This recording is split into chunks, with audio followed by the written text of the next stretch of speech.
Olá, gente. Bom dia, ou boa tarde, ou boa noite. Não sei que hora você está assistindo, né? Esse material. Professor Victor aqui novamente, Escola Guerra Janqueiro, vocês da primeira série do ensino médio, tá? Como vocês podem perceber, né? Pelo título aqui, né? Tá aqui. Como vocês podem perceber pelo título aqui, hoje a ideia com esse material é falar um pouco sobre a prova paulista, né? Do primeiro bimestre, né? Que ela aconteceu aí no comecinho de abril.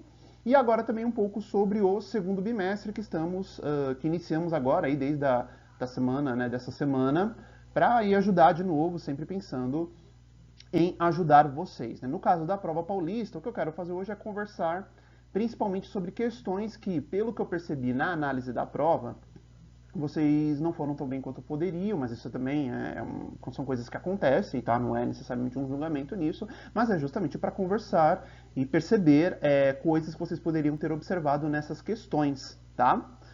Da mesma forma, eu vou falar também sobre algumas questões que vocês foram muito bem, tá bom? Também para poder falar a respeito. Então, é isso que eu quero conversar com vocês hoje aqui, beleza? Então vamos lá. Olha só. Essa daqui, por exemplo, é uma questão que falava sobre a memória, fala sobre história. Então vejam, né, nessa questão que nas 4 turmas, tá? Até agora, da primeira série do ensino médio, da primeira A até a primeira D, nem todos vocês foram muito bem. E aí percebam que nessa questão ele fala, né, o texto ressalta um aspecto fundamental da complexa relação entre história e memória, na perspectiva de que, e aí vejam, né, essa aqui, né, como vocês podem perceber aqui, essa daqui, né, é a alternativa que seria correta, né, a memória é carregada de subjetividades, moldada por interesses sociais, culturais e políticos, ou seja, a memória, ela não é feita apenas pela pessoa, como sugere a primeira alternativa.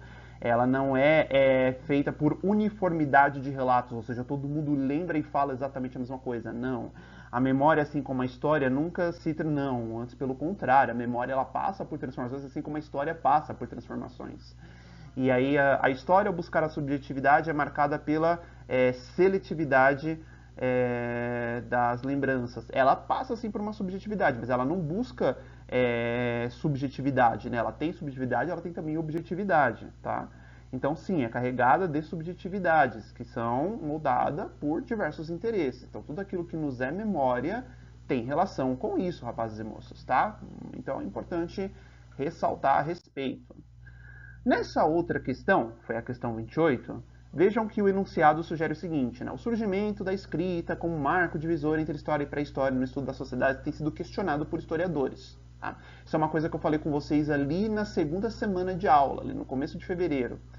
É possível compreender a história dos povos sem escrita, pois, né, aí vejam, alternativa correta, por meio de metodologias desenvolvidas por outras ciências, podemos estruturar narrativas historiográficas sobre o passado, mesmo sem fontes escritas. É uma coisa que eu busquei ali bater o martelo com vocês inúmeras vezes, justamente porque quando você não tem fonte escrita sobre uma determinada sociedade ou sobre uma determinada época, outras fontes permitem a historiografia narrar algo a respeito, construir, né, a narrativa, o discurso, construir o conhecimento histórico, mesmo que não tenha o documento escrito propriamente dito, né, mesmo que ele seja talvez assim o mais utilizado, mas mesmo que ele não tenha. Às vezes isso passa até pela própria metodologia do historiador, mas também passa, né, pela coleta e pela metodologia de outras ciências, como eu também já tentei explicar para vocês. Não sei se vocês se recordam, mas numa das aulas que nós tivemos ainda em fevereiro, eu mostrei aquela imagem de uma escavação, que eu perguntei qual ciência tinha relação com aquela imagem, que a maioria percebeu, né, é arqueologia, legal, mas eu comentei também, olha, aqui das outras alternativas, embora não sejam a correta, né, que a correta lá era a arqueologia, elas também têm seu papel, né, como a química, a matemática, a biologia, a geologia, entre outras. Portanto, é um conhecimento multidisciplinar, né, metodologias de outras ciências, de outras áreas do conhecimento, de outros campos, áreas do conhecimento humano. Portanto, isso também faz parte, por isso, nesse caso, a alternativa correta era a quarta alternativa, né, a alternativa D. Essa daqui, vejam, né, essa daqui fala sobre o povoamento, né, veio com essa imagem, fala sobre as teorias que explicam o povoamento nas Américas, né, e na aula que eu tive com vocês sobre teorias do povoamento nas Américas, eu enfatizei muito, olha, gente, existem 3 principais teorias que são trabalhadas para explicar o povoamento nas Américas, né? A do Estreito de Bering, a Malaio-Polinésia e a rota do Pacífico, do Oceano Pacífico, tá? Que é basicamente o que é essa alternativa aqui, que é a correta, né? Como vocês podem ver, destacada aqui, diz, tá? Ou seja, o povoamento da América tenta ser desvendado pela teoria do povoamento pelo Estreito de Bering, a Malaio-Polinésia e a teoria do povoamento do Oceano Pacífico, tá bom? Então, isso foi uma das coisas que eu mais tentei enfatizar naquela aula que eu tive com vocês falando sobre isso, que até tinha anotação no caderno a respeito, tá? Então, para não ficar dúvidas, também vamos tratar aqui e explicar por que era essa alternativa correta, ok?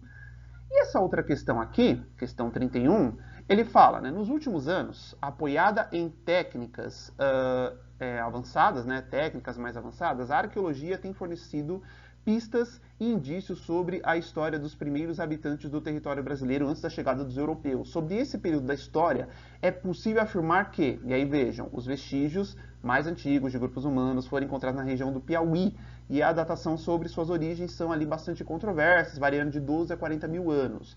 Foi o que nós conversamos lá naquela aula que eu mostrei aquelas imagens sobre a Serra da Capivara, lá que nós vimos naquele site, que eu comentei com vocês sobre, olha, vejam que aqui a maneira como é escavada, a maneira como é preservado o parque, como ele é estudado, permite isso, permite, né, o parque enquanto sítio arqueológico, né, foi uma das coisas que mais eu enfatizei com vocês também. Então, das alternativas, tá, gente, era essa. Essa era a correta por conta disso. Aí era uma questão de lembrar essa fala, essa aula que tivemos, onde eu enfatizei principalmente sobre a Serra da Capivara, lá no Piauí, né, o sítio arqueológico, que foi a mesma aula que eu conversei com vocês sobre os sambaquis, sobre as cerâmicas ali no norte do país, né, dos povos marajoaras, etc.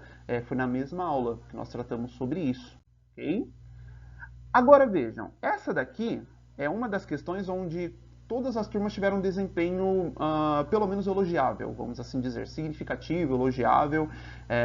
E aí vejam, foi a questão que fala, né, a origem dos astecas e de outros povos ali, né, da região, e esses grupos se estabeleceram na região da Mesoamérica, que atualmente corresponde, e aí das alternativas, o México.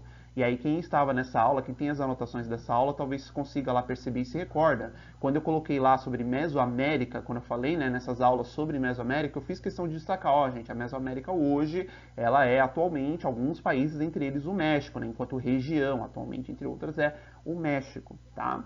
Então, essa era uma pergunta até, né, uma alternativa mais direta, mais clara, mas ainda assim, necessitava, né, perceber isso, e eu fico feliz que boa parte aí dos alunos das 4 turmas percebeu isso, maravilha, mérito, tá? Não se discute a respeito. Da mesma forma, essa daqui, né, que também era, né, e aí é como eu falei com vocês, a Serra da Capivara, né, que ele fala sobre pinturas rupestres, vestígios, né, aqui das Américas, no caso, né, localizado aqui no que é o nosso território brasileiro, e aí desses parques nacionais, o único que nós de fato abordamos em aula, né, até por uma questão do material digital, para poder lidar com esse assunto de maneira mais palpável, foi o Parque da Serra da Capivara, aquele lá que eu mostrei, as imagens que eu comentei agora, né, na outra questão, portanto, era essa a alternativa correta, obviamente, tá? Então, no caso, era essa. Perfeito também, como vocês podem perceber, né? Aqui do lado também, no mínimo elogiável, né? O fato de que boa parte de ambas as turmas conseguiram perceber, captar e responder isso. Maravilha.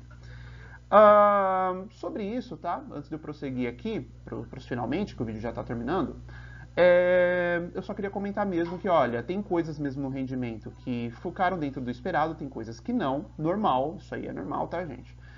Mas como professor é sempre importante lembrar, sempre leiam com calma o enunciado e as alternativas antes de responder. Levem essas provas a sério, tá?